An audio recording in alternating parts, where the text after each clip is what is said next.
मिथिला संस्कार पर स्वागत करै छी। अपने सब लोग उपस्थित भेलहुँ हँ जिनकर महीना भेल छनि, जिनकर पीरियड भेल छनि, ताहि वीडियो लऽ कऽ उपस्थित भेलहुँ हँ। अपने सब सुनू। देखियौ, महीना भेल जे अहाँके अपनेके रहत 3 दिन भऽ गेल रहत तऽ 4म दिन जे खरी तेल चढ़ावल रहत नहाय खायके, तऽ ओहि दिन अहाँ माथ धो कऽ खरी तेल चढ़ा सकै छी।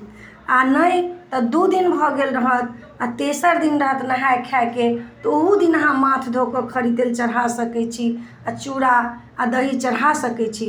लेकिन पहिल दिन रहत तऽ अहाँ नहीं चढ़ा सकै छी, किएकि पहिल दिनमे चंडालनी होइ छै, कतबो अशुद्धमे हुनकर व्रत होइ छै। तैयो जे महीना भेलमे चाहे पीरियड आयलमे जे कहबै तऽ पहिल दिन रहत तऽ नहीं कऽ सकै छी, लेकिन दोसर तेसर दिन रहत तऽ अहाँ माथ मिर कऽ सकै छी, माथ मिर कऽ नहा कऽ सकै छी आ चूड़ा चढ़ा सकै छी, खरी तेल चढ़ा सकै छी आ भगवानके चूड़ा दही सेहो चढ़ा सकै छी, कथा सुनि सकै छी।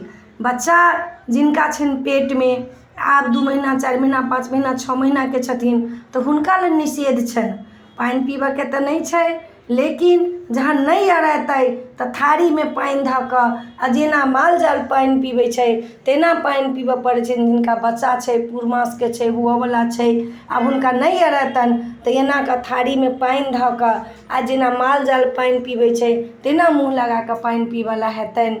इहो छै एकर एहि शास्त्रमे नियम, सेहो अपने सबके कहि देलहुँ हँ। जिनका बच्चा पूर्णमासके नहीं छनि, जे बर्दाश्त कर सकथिन से कऽ सकथिन, आ नहीं बर्दाश्त कऽ सकथिन तऽ थारीमे पानि धऽ कऽ माल जाल जकाँ पानि पीबि सकै छी।